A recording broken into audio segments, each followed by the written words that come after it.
Gracias, Piedad. Vamos a ir a la palabra en la segunda carta de Corintios, segunda de Corintios capítulo 12. Ahí vamos a estar en esta mañana meditando. Segunda carta a los Corintios, capítulo 12.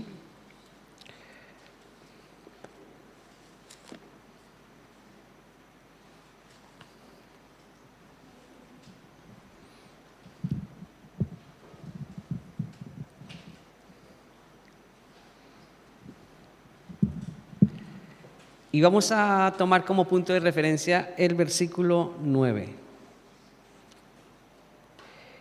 Y dice la palabra de Dios: me ha dicho, bástate mi gracia, porque mi poder se perfecciona en la debilidad. Por tanto, de buena gana me gloriaré más bien en mis debilidades, para que repose sobre mí el poder de Cristo. El tema de hoy es: Dios desvela su poder en medio de nuestra fragilidad o en medio de nuestra debilidad. A veces pensamos que ser débil no es tan bueno, porque el mundo nos ha enseñado a ser fuertes, la vida nos enseña a ser fuertes. Cada día nos vemos siempre expuestos ante situaciones que nos exigen dar la cara o hacer frente. Y en medio de tantas cosas que vivimos a diario en la vida, nos hemos dado cuenta que parece que el mundo no tolera a los débiles, sino que el mundo exige que la gente sea más fuerte cada día. Entonces vemos por eso mucha competencia, ¿cierto? En todo lugar hay competencia. Donde quiera que tú vas a hacer algo, siempre hay una competencia. Alguien que quiere también hacer lo mismo que tú, y no uno, sino cientos, miles de personas están compitiendo por lo mismo que tú. Una serie de personas que de algún modo quieren mostrar que no hay debilidad, sino que hay fortaleza. Pero cuando yo pienso en el texto que Pablo nos narra aquí en su carta, de seguro tú y yo pensamos: Señor, yo necesito de que tu poder se perfeccione en mi fragilidad o en mi debilidad. Seguramente cuando lo leemos a conciencia y pensamos: bueno, si Dios realmente se glorifica en mi debilidad, entonces yo tengo que pedir al Señor que mi debilidad sea más bien una ayuda y no algo que me impida seguir. ¿Cuánto necesito de que en los momentos de prueba tú me des la capacidad de actuar? No de acuerdo a las circunstancias, las preocupaciones, los desafíos, sino más bien me permitas actuar de acuerdo a la fe que yo he puesto en ti. Y eso cambia de algún modo el curso de las cosas en nuestra vida. A lo largo de mi vida yo puedo contar que he estado en situaciones en las que esperaba recibir algo del Señor. ¿Por qué? Porque mis expectativas del poder de Dios seguramente eran erróneas. Y seguramente a ti te ha pasado lo mismo, que a veces tú pides por algo y parece, voy a poner ese parece entre comillas, parece como que tú no recibes nada. Entonces dices: pero ¿cómo es posible? A ver, yo estoy pidiendo a un Dios poderoso, según la Biblia es un Dios que hace prodigios, señales, milagros. Hay tantos y tantos documentos a lo largo de toda la Escritura que me muestran que evidentemente Dios es poderoso, y yo le estoy pidiendo por algo y no pasa nada. Entonces aparentemente pareciese como que Dios no responde, y sabemos que Él es poderoso.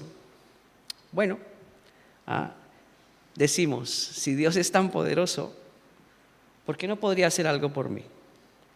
Y casualmente, que no es casualidad, el apóstol Pablo también estaba experimentando lo mismo en esta parte de la carta, que realmente empieza en capítulo 10. Él está exponiendo sus derechos como apóstol. Hay gente que no está muy de acuerdo en su apostolado, no lo ve como un apóstol, no lo quiere como apóstol tampoco, y están en contra de él, en una contraposición muy fuerte. Y él está tratando de exponer sus derechos como apóstol. Cuando llega aquí a capítulo 12, él habla de un aguijón en la carne.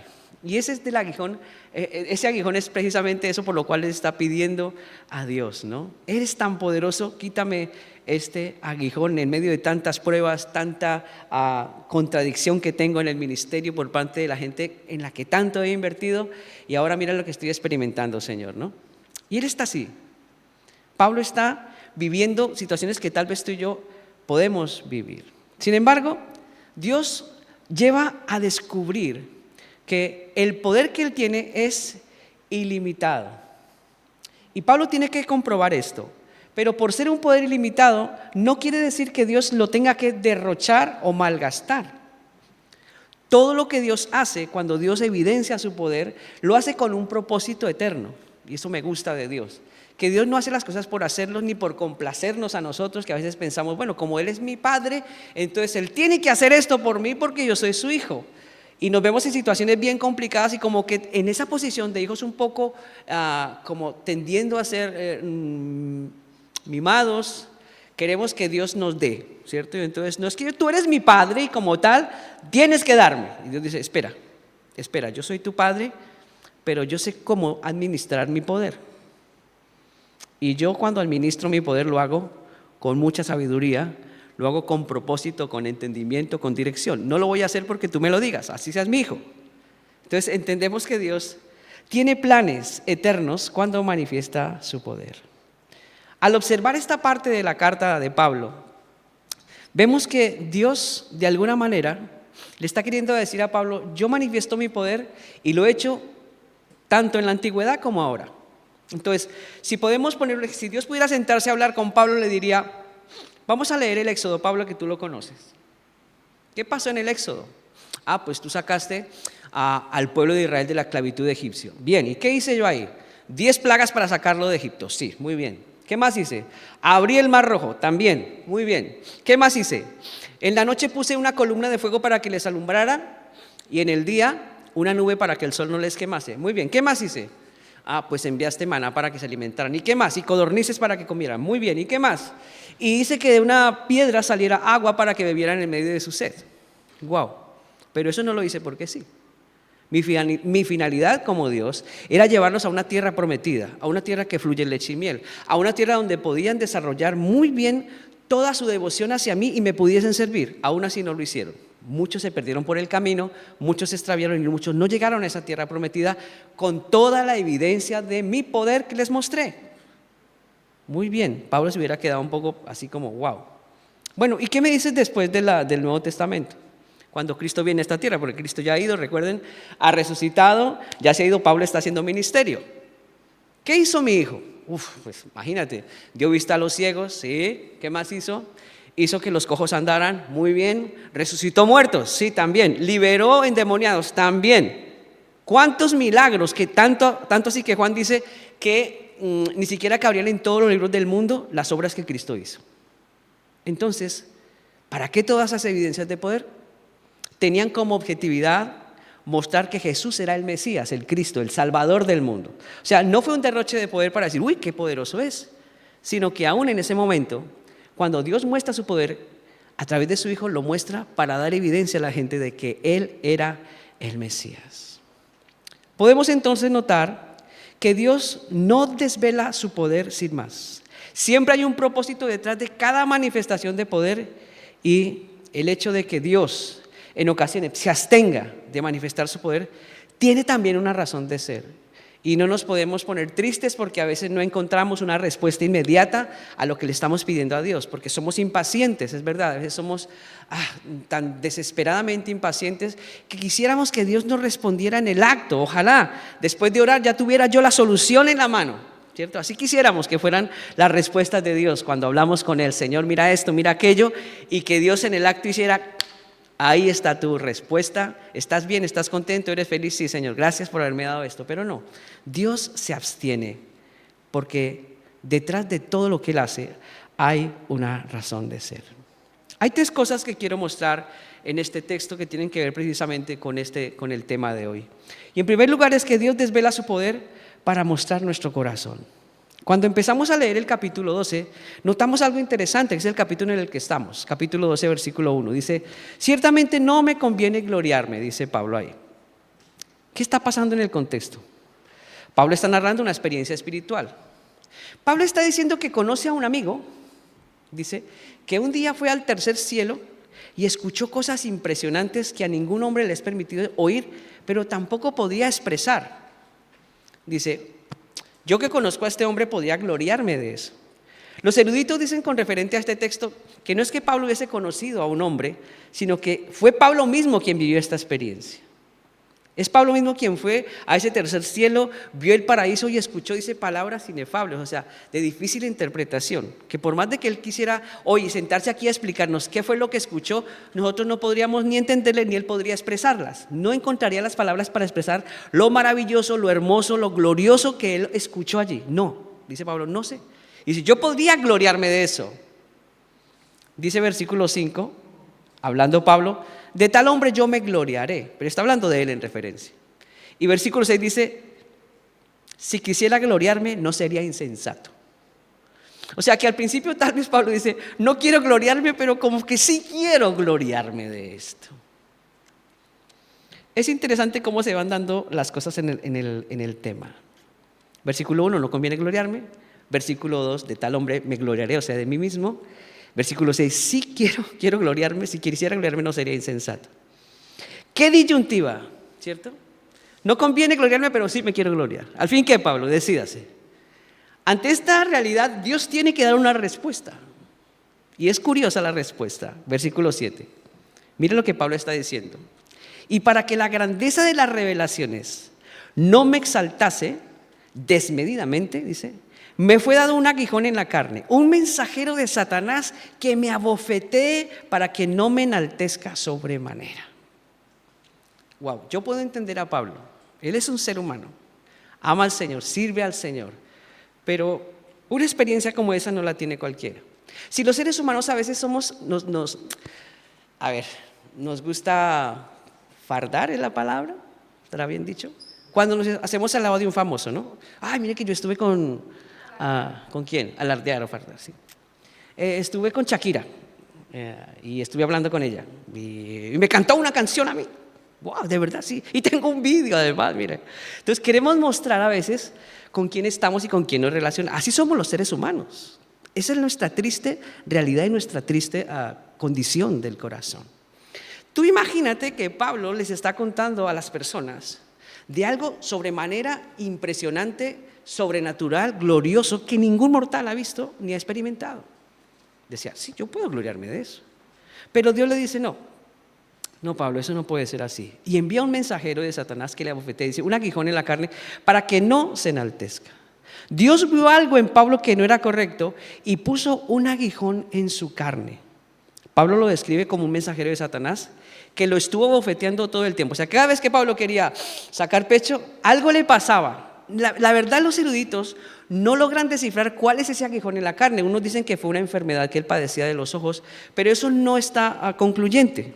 Así que no se sabe a ciencia cierta cuál fue ese aguijón, pero lo que sí se sabe es que seguramente cada vez que Pablo quería sacar pecho, eso venía y lo aminoraba. Eso es como, qué sé yo, cuando uno padece una enfermedad y de repente esa enfermedad lo mantiene humillando a uno todo el tiempo porque no puedes desarrollar bien tu vida, porque te fastidia, porque, bueno, pasan tantas cosas cuando estás enfermo, pero es como una manera de humillación a esta carne.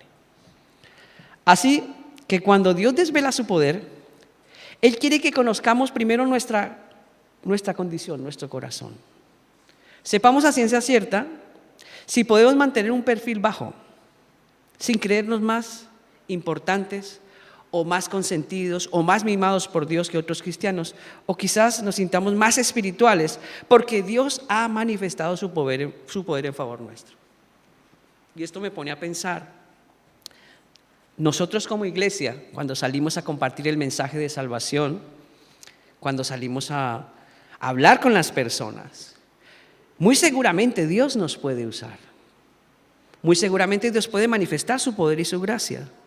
Muy seguramente Dios puede hacer que muchas vidas abran sus ojos a la luz de Cristo y vengan a la verdad de Jesús. Pero eso no nos puede llenar a nosotros de un orgullo o hacernos pensar que somos mejores o más espirituales o que tenemos una labia impresionante para convencer a la gente. Nada de lo que ocurre espiritualmente y sobrenaturalmente que pueda impactar a otros sería motivo para gloriarnos. Aunque vuelvo a decir, nuestra triste realidad es que sí tendemos a hacerlo.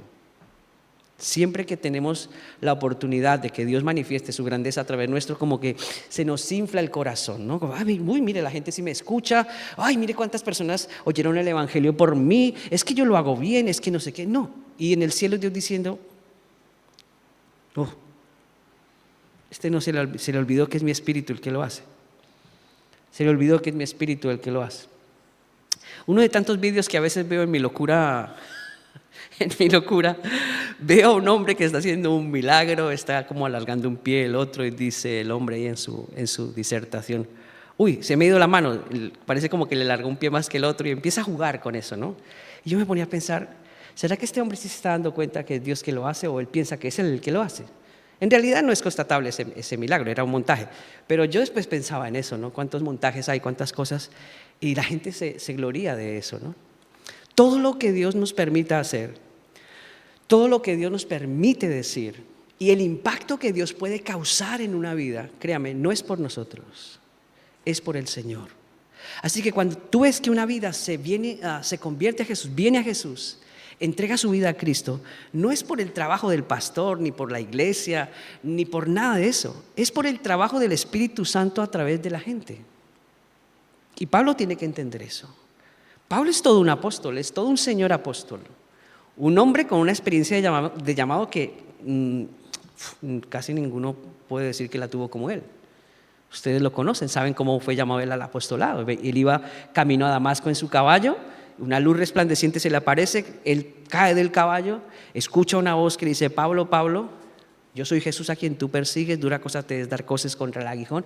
Y ahí empieza su llamamiento, queda ciego, tiene que ir luego a entrar a Jerusalén, y allá tienen que orar por él para que se caigan de sus ojos las escamas, él pueda ver, y empieza a relacionarse con los discípulos que hasta el momento le tenían miedo porque él realmente mataba a los cristianos. Entonces mire ese cambio tan tremendo y ese llamamiento.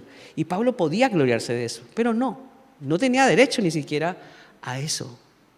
Tenía que ser humilde.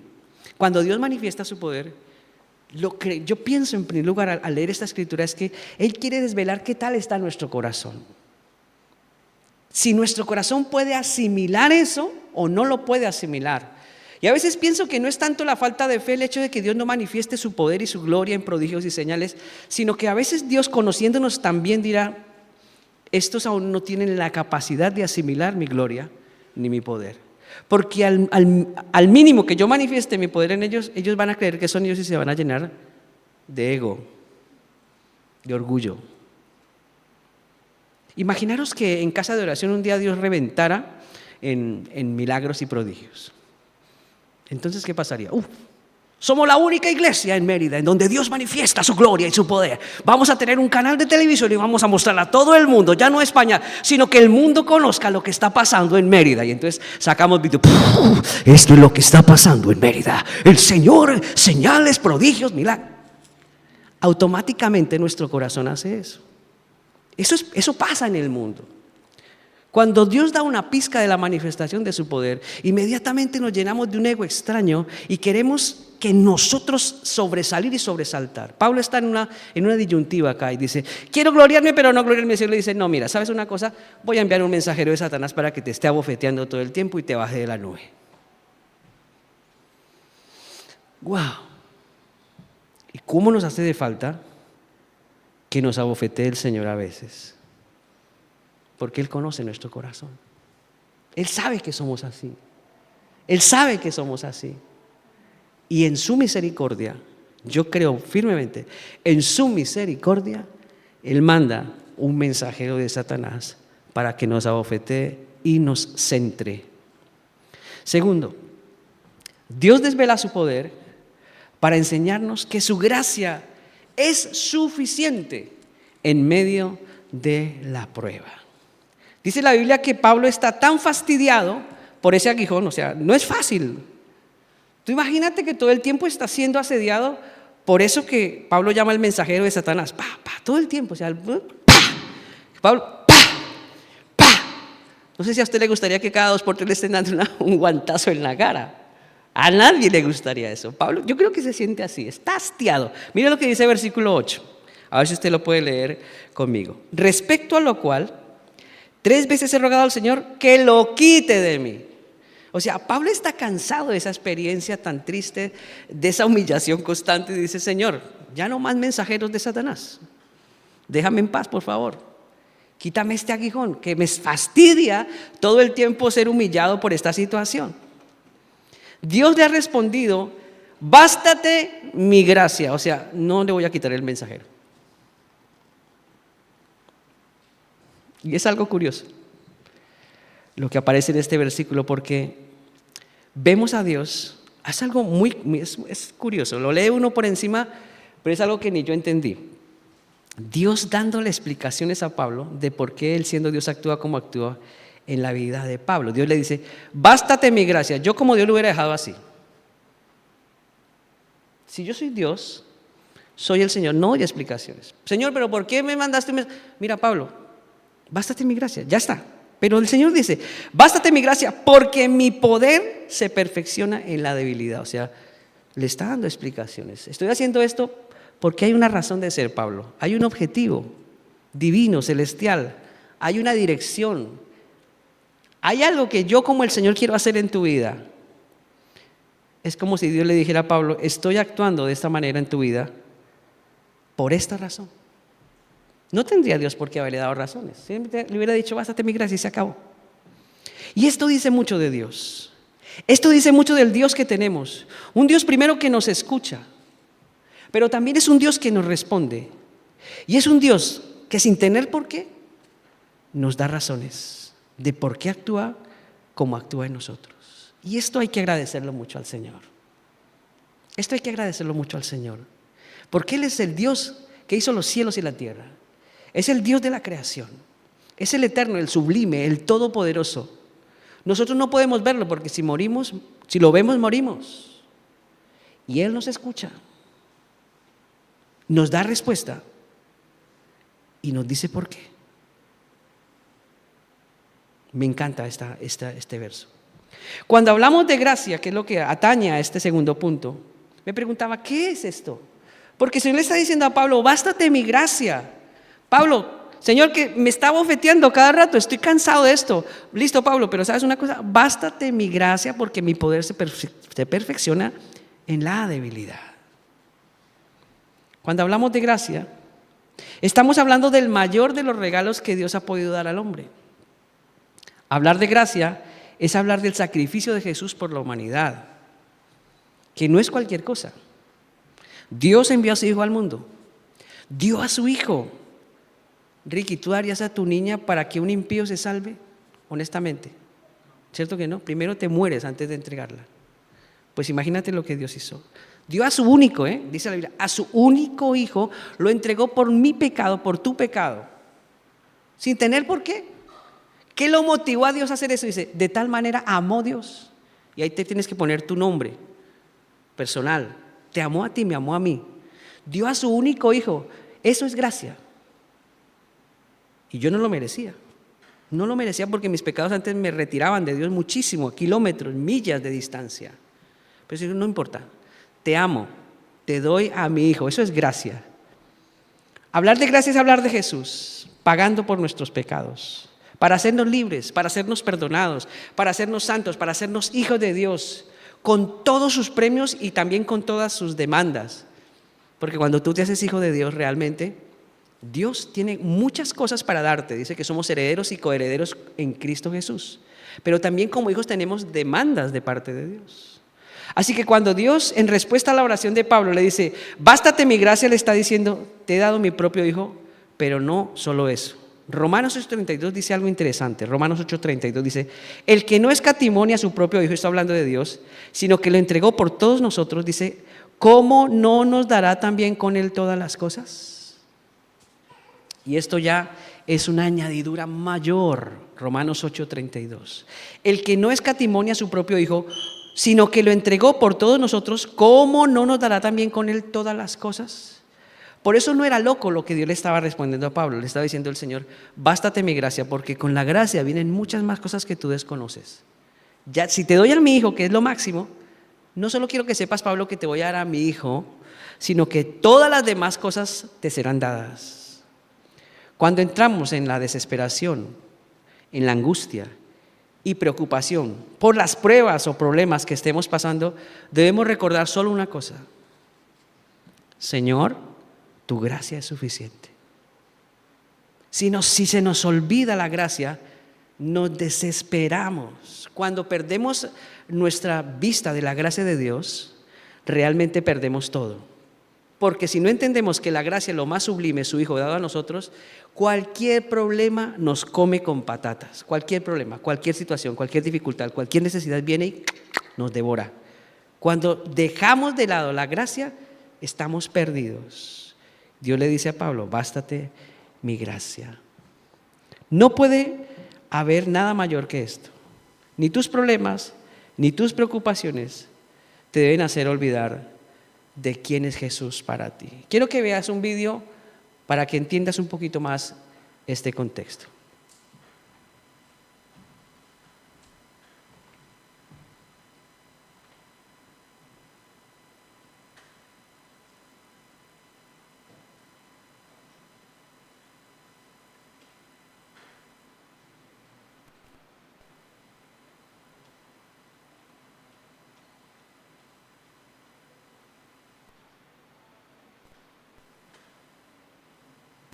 Food. Good food. All right. So hey, can you tell me what your address is? What my address is? Mm-hmm. I don't know. Okay. What color shirt did you have on yesterday? I don't know. What'd you have for lunch today? Food. Good food. All right. So who is Linda? Do you know Linda? Oh. What about Paul? Paul? Paul. Oh, I don't know Paul either. All right. Who is Jesus? Well, Jesus is the one who saved me and lives in my heart and will take me home. Quite amazing. I love him. Esto es a lo que me refiero. Una mujer de 88 años con Alzheimer le preguntan, ¿quién es Linda? Linda es su hija. ¿Quién es Paul? Puede haber sido su esposo o su hijo. ¿Qué comiste hoy? No sé. Le hicieron una cantidad de preguntas de las que no se acordaba. El Alzheimer le hizo perder esos recuerdos. Pero cuando le dicen, ¿quién es Jesús? Ella responde, mi Salvador. Y yo, claro, cuando yo veo esto y veo la carta de Pablo, digo, es verdad. Si uno no se olvida de la gracia, creo que lo tiene todo. Lo tiene todo. Un encuentro con la gracia es un encuentro frontal con Jesús. Cuando uno realmente se encuentra con Cristo, nunca se olvida de Él. Es difícil. Ni el Alzheimer puede hacer que uno se olvide de su Salvador. Uno se puede olvidar de todo, de su esposa, de sus hijos, de qué comió, de todo se puede olvidar, pero nunca de quién lo salvó, nunca de esa gracia que lo alcanzó. Por eso, la respuesta de Dios a Pablo es, bástate mi gracia, Pablo. Si tú llegas a dimensionar la gracia en tu corazón, tus problemas son una niñería. Ese mensajero de Satanás es nada. No puede haber nada mayor que esto. Cuando Pablo descubre esta profunda verdad, entonces su mente se abre. Ustedes lo siguen leyendo ahí. Y descubre algo igualmente interesante. Versículo 9, sus pruebas eran motivo de gloria y no de queja. Dice el versículo 9, de buena gana me gloriaré más bien en mis debilidades. Antes Pablo estaba quejándose y pedía a Dios, quítame esto, pero ahora la revelación de esa gracia, el impacto de esa gracia, el haber abierto los ojos a esa iluminación, le cambia la perspectiva y dice, de buena gana me gloriaré más bien en mis debilidades. 1, 2, sus pruebas no tomaban control de su vida, sino que confiaban en el poder de Cristo que vivía en él. Dice, para que repose sobre mí el poder de Cristo, dice él mismo también. Ya no se dejaba acomplejar por eso, sino que él entendía que ahora el poder de Cristo reposaba en él, y si el poder de Cristo reposaba en él, ese poder le iba a dar toda la capacidad de soportar cualquier cosa que viniera sobre su cabeza. 3, el gozo del Señor era predominante en medio de sus pruebas. Versículo 10 dice, por lo cual por amor a Cristo, me gozo en las debilidades. ¿Y cuáles son esas debilidades? Ahí las describe Pablo. Afrentas. ¿Qué es una afrenta? Que van a por ti sin más y sin razón de ser. O sea, sin tú hacer nada, vienen y te afrentan, te dicen cosas, te maltratan. Bueno, es una afrenta. Necesidades. Seguramente no tenía para comer, dice, pero me gozo. Persecuciones, que sí las vivía por causa de Jesús, hasta el punto de quitarle la vida. Angustias. Dice, porque cuando soy débil, entonces soy fuerte. Qué interesante, 3 cosas. Y cuando usted lee lo que hay en el versículo 8, ¿recuerdan? Respecto a lo cual 3 veces rogaba al Señor que lo quite de mí, el Señor le responde de la misma manera, Pablo, hay una respuesta para ti. Quizás no como tú la estás esperando, pero en medio de esta respuesta, tú vas a aprender de mí que te puedes gloriar en tus debilidades, que el poder de Cristo va a reposar sobre ti, pero que además te vas a gozar en tus debilidades. A veces pensamos, Dios no nos responde, pero la verdad es que yo encuentro aquí la respuesta. La respuesta es la gracia de Dios que se manifiesta en esos 3 aspectos que leí anteriormente. Dios responde en toda la dimensión de nuestra petición.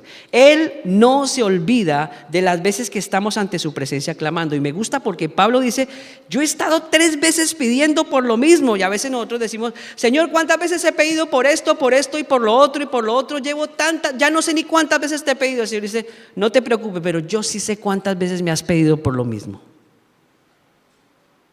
Yo sí sé cuántas veces me has pedido por lo mismo y no me he olvidado de esas peticiones. A veces pensamos que Dios se olvida, pero yo creo que Dios está preparando una respuesta acorde a todas las veces que le pedimos por lo mismo. ¿Cuántas veces has pedido por lo mismo? 100 veces. Pues tengo una respuesta de 100 respuestas para ti. Y vas a conocer una dimensión de mi gracia que no conocías en esa respuesta. Ninguna de tus oraciones son echadas en saco roto. Dios se acuerda de las oraciones que son hechas por sus hijos. Y sus respuestas tienen como propósito afianzar tu fe en la gracia de Dios que es en Cristo Jesús. Por eso remarca al principio, bástate mi gracia. Dios quiere que Pablo entienda esto. Si tú piensas que yo respondo por responder como Dios y mis respuestas te alejan de la fe, entonces esas no son mis respuestas. Porque a veces recibimos respuestas. Pero ¿y si esas respuestas en vez de afianzar nuestra fe en Jesús nos alejan? Señor, tengo una necesidad tan grande, ¡pramba! Y te ganas la lotería. Y dice, me olvido de Dios y me voy a tomar una vida sabática por el mundo. Yo diría que eso no fue una respuesta de Dios. Fue una respuesta de cualquier parte, pero nunca de Dios. Porque las respuestas de Dios tienen una finalidad, afianzarnos en la gracia que es en Cristo Jesús. Si la respuesta de Dios no te afianza, sino que te aleja, te resiente, qué sé yo, te pone en contra de Dios, ahí está pasando algo que no has comprendido, algo que no has entendido, algo que se está perdiendo por el camino y necesitas reconducir a la gracia a tu mente y decir, espera un momento, porque esto no me está ayudando, yo no me puedo resentir con Dios, no me puedo alejar de Dios. Si la respuesta te aleja de Dios, tienes que recapitular y aferrarte a la gracia otra vez. Dios se acuerda de tus oraciones, pero recuerda, la respuesta de Dios tiene como propósito afianzarte en la fe que es en Cristo Jesús, la gracia. Y tercero, Dios desvela su poder para vindicar tu posición y trabajo en Cristo. Versículo 11 dice, me he hecho un necio al gloriarme. Aquí ya Pablo reconoce esto, ¿no? Al principio quería gloriarse, pero ya cuando Dios le da esa apertura tan tremenda, dice, me he hecho un necio al gloriarme. Y dice Pablo, vosotros me obligasteis a ello. Pues yo debía ser alabado por vosotros, porque nada he sido menos que aquellos grandes apóstoles, aunque nada soy. Recuerden que él está defendiendo su apostolado por todos los agravios que ha padecido, y por eso está contestando de esta manera. Dice versículo 12, con todo, las señales de apóstol han sido hechas entre vosotros en toda paciencia, por señales, prodigios y milagros. Versículo 13, porque ¿en qué habéis sido menos que las otras iglesias, sino en que yo mismo no os he sido carga? Perdonadme este agravio. Pablo está vindicando su postura, pero es más bien Dios quien está vindicando su postura y servicio delante de la iglesia. Aunque la iglesia no lo comprenda, aunque la iglesia no lo entienda, aunque la iglesia no se porte bien con él. Pero Pablo está siendo vindicado por Dios. Pese a todo lo que Pablo está experimentando, ese mensajero de Satanás que le abofetea todo el tiempo, muchas de las personas a las cuales él ministraba dudaban de su llamado y ministerio. Ya desde capítulo 10, como lo comenté, está tratando ese problema. Pablo ha trabajado tanto y más como los otros apóstoles, versículo 9. Ha manifestado las señales de apóstol, versículo 10. Pero cuando usted lee el versículo 15 dice, he dado todo de sí para servirles, aunque sea menos amado. O sea que digo, ¿qué más puedo hacer yo? Entre más los amo, ustedes menos me aman. Y así es la vida en Dios. Cuando decimos realmente ser hijos de Dios, no esperemos que la gente venga y nos abrace, ¿sabes? Cuando compartimos nuestra fe. Ojalá fuera así. Wow, cómo me gustaría que cuando yo hablo de mi fe a la gente me abrazara y me dijera, lo necesitaba, estaba esperando que me hablara de Cristo. ¿Qué tengo que hacer? ¿Me arrodillo, lloro, le entrego mi vida a Jesús? Uy, si eso fuera así, yo estaría hablando de Cristo como loco y ya esta ciudad sería de Cristo. Pero lo que yo encuentro siempre que hablo de Jesús es un total rechazo a la palabra de Cristo. Es una confrontación a las palabras de Jesús. Es una negativa a Dios. Es un yo no creo en Dios, yo no quiero en nada de lo que usted me dice. Eso es lo que yo siempre encuentro. Muy rara vez encuentro a alguien que por lo menos me escucha y se toma su tiempo para escuchar solamente, ¿vale? Y decir, bueno, sí me parece bonito lo que usted cree, pero la verdad es que no tiene nada que ver con lo que yo creo. Tú y yo creemos de maneras diferentes. Bueno, lo respeto, está bien. ¿Qué puedo yo hacer? Yo no puedo obligar porque recuerden, el trabajo ¿quién lo hace? El Espíritu Santo. Así que mi labor es compartir. Y Pablo dice que lo ha dado todo, aunque sea menos amado. Todo lo que tú y yo hacemos para el Señor lo hacemos. No importa si los demás lo quieren reconocer o no. El que al final va a vindicar todo lo que tú haces, desde levantar un papel del suelo de la iglesia y llevarlo a la papelera, que la gente a lo mejor no lo va a ver, pero el Señor sí, hasta, qué sé yo, predicar a 100,000 oyentes. Todo eso Dios lo vindicará en su momento. Todo lo que tú y yo hacemos para el Señor, Él lo reconoce. Él es el único que puede de verdad vindicar tu trabajo y mi trabajo. Él es el que lo aprueba o no lo aprueba. Él es el que lo exalta o no lo exalta. ¿Y cuándo va a hacer esto? 1 Corintios 3, 11 y 13. Porque nadie puede poner otro fundamento que el que está puesto, el cual es Jesucristo. Y si sobre este fundamento alguno edificare oro, plata, piedras preciosas, madera, heno, hojarasca, dice, la obra de cada uno se hará manifiesta, porque el día la declarará, pues por el fuego será revelada, y la obra de cada uno, cual sea, el fuego la probará. Un día será probado todo lo que tú y yo hacemos delante de Dios. Aunque los hombres no lo aprueben, no estén de acuerdo, no les guste, etc., da igual lo que piensen. El que vindica, valora y premia es el Señor. Todo lo que tú y yo podamos hacer para Dios lo hacemos por su gracia, pero sobre todo para su gloria. O sea, no merecemos, como decía Pablo aquí, gloriarnos. No podemos buscar eso. Cuando buscamos eso, nuestros intereses se tuercen y empezamos a torcer todo lo demás.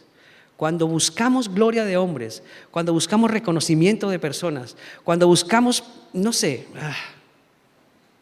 eso que le gusta tanto a nuestra carne, todo se tuerce, todo se tuerce. Nuestra verdadera posición y trabajo delante de los hombres debe estar en Cristo y para Cristo. Y eso no nos va a eximir de sufrir agravios. Recuerda, Pablo dice, aunque yo los he amado tanto y ustedes no me amen.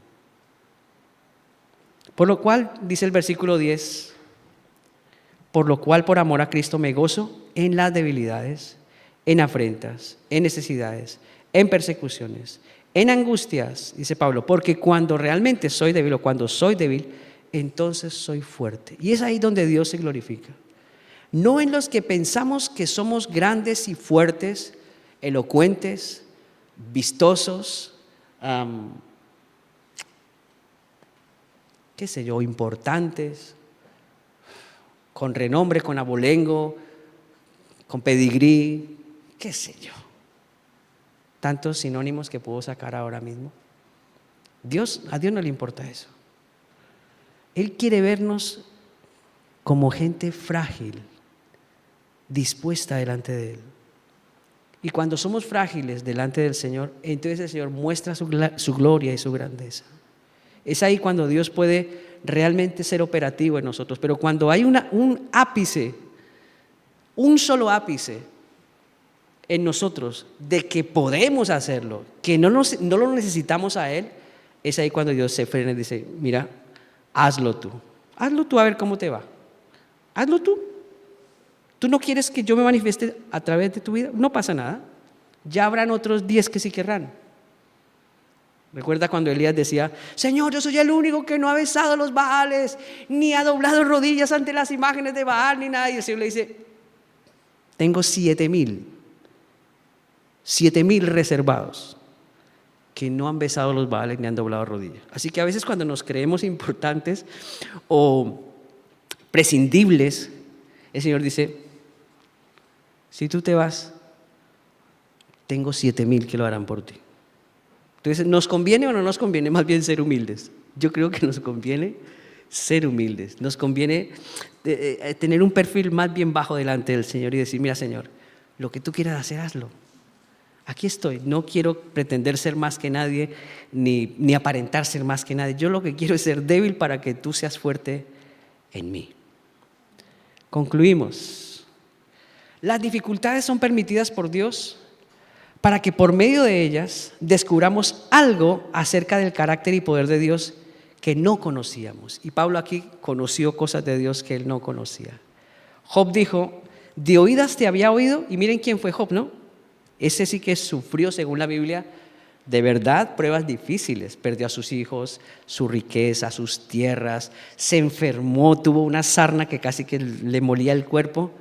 Y a lo último descubrió quién era realmente el Señor. Y por eso escribe hasta al final de ese libro, de oídas te había oído, mas ahora mis ojos te ven. El escritor, o más bien director de Puertas Abiertas, alusivo a este pensamiento, escribe, se llama Ted Blake, dice, no elegimos las dificultades en nuestras vidas, pero cuando Dios nos da luz, podemos elegir cómo responder a ellas. Y solo cuando Pablo entendió que la gracia de Dios era suficiente, fue cuando él pudo entender, ahora me puedo gloriar en mis debilidades. Ahora sobre mí puede reposar el poder de Cristo. Y ahora me puedo gozar en medio de cualquier situación difícil y adversa que esté pasando. Qué interesante es eso, ¿no? No elegimos las dificultades en nuestras vidas. Seguramente tú tienes dificultades que no quisiste elegir. Pero cuando descubres que la gracia es suficiente, entonces Dios te da luz para decir, puedo elegir cómo responder a ellas. ¿Y cómo podemos responder? Aferrados a la gracia que es en Cristo. Aferrados a la gracia que es en Cristo Jesús. Vamos a orar. Señor, gracias por tu palabra y porque hoy nos ayuda en nuestros contextos que a veces son complicados. Es verdad que a veces no elegimos las dificultades, sino que nos llegan intempestivamente. Y también es verdad que a veces tenemos dificultades porque nosotros no las buscamos. Pero gracias por esas dificultades que no buscamos y nos llegan por causa de nuestra fe en Jesucristo. Esas son las que más valen, Señor. Así que hoy quiero rogarte que nos ayudes a caminar en esa gracia que es suficiente. Esa gracia que no se puede comparar con nada ni con nadie, Señor. Esa gracia que nos da luz y abre nuestro entendimiento para que podamos decir como Pablo, me puedo gloriar ahora sí en mis debilidades. Sobre mí reposa el poder de Cristo y me gozo en medio de mis necesidades. Señor, que esa sea nuestra experiencia. Padre, ayúdanos porque es verdad, la vida tiene un sinnúmero de recovecos y de altos y de bajos que puede cambiarnos en un momento sin darnos cuenta. Y ahí yo ruego, Señor, que la gracia sobreabunde. Ahí yo ruego, Señor, que no nos alejemos de lo que nos sostiene, que no nos apartemos de lo que nos da fortaleza, que no le demos la espalda a esa gracia que un día nos alcanzó y que hoy tenemos por tu misericordia, sino que crezcamos en la gracia que es en Cristo Jesús, que podamos madurar en esa gracia, que nuestra mente se abra al conocimiento de esa gracia para que tu luz alumbre en nuestros corazones y los problemas intempestivos no nos destrocen, Señor. Gracias por guardarnos, gracias por amarnos, gracias por sostenernos, gracias por cuidarnos. Y oramos para que tú sigas operando en cada uno de nosotros. Oramos para que esa gracia no se quede pequeña, sino que día a día pueda ir creciendo en nosotros. Ese conocimiento de Cristo, de su amor, de su verdad, de su misericordia, de su favor. Que no nos quedemos con lo poquito que sabemos, sino que esa gracia abunde en nuestros corazones. Sí, Padre, te amamos y queremos crecer en esa gracia que es en Cristo Jesús. Ruego para esta nuestra casa de oración ese crecimiento que es en la gracia, Señor. Y ruego para nuestra casa de oración, Señor, que cuando estemos pasando por dificultades, ay, Señor, no nos acordemos lo que Pablo dijo: bástate mi gracia. Y nos gocemos en lo que tú tienes para nosotros como buen Padre que eres. Gracias porque no te olvidas de nuestras oraciones y porque para cada oración hay una respuesta que nos deja conocer tu carácter, tu poder, tu gloria, tu grandeza. Bendito sea tu nombre en este día, Señor. Te alabamos, Señor, te exaltamos, porque tú eres bueno, porque tus misericordias son nuevas cada mañana. Oro que bendigas a cada persona que está en este lugar. Señor, y si alguno está pasando por alguna dificultad, si alguno quizás tiene peticiones delante de ti y está dudando, yo ruego en esta hora, Señor, que tu Espíritu reconduzca sus pensamientos, que los afiances en la gracia, Señor, que esa fe que tú has dado en cada uno crezca y fortalezca sus corazones y sus vidas. Oro para que tú protejas cada familia, cada hijo, cada esposo, cada esposa, abuelos, nietos, Señor, en el nombre de Cristo, que el poder de Cristo repose sobre cada familia, Señor. Que el aliento del cielo, el aliento de Dios, emane vida sobre cada casa, sobre cada familia. Que tu cuidado y tu provisión vengan sobre cada uno, Señor. Mira esas peticiones que están siendo llevadas delante de ti, Señor. Oro para que tú muestres tu poder y también, Señor, oro para que tú enseñes el propósito a través de cada respuesta que quieres dar a tu pueblo. Señor, gracias por el Padre que tú eres para nosotros. Te alabamos en el nombre de Jesucristo. Amén y amén. Que el Señor bendiga a todos en esta mañana. Amén. Que tengan una bonita semana y recuerden que el próximo sábado tenemos el evangelismo, ¿vale?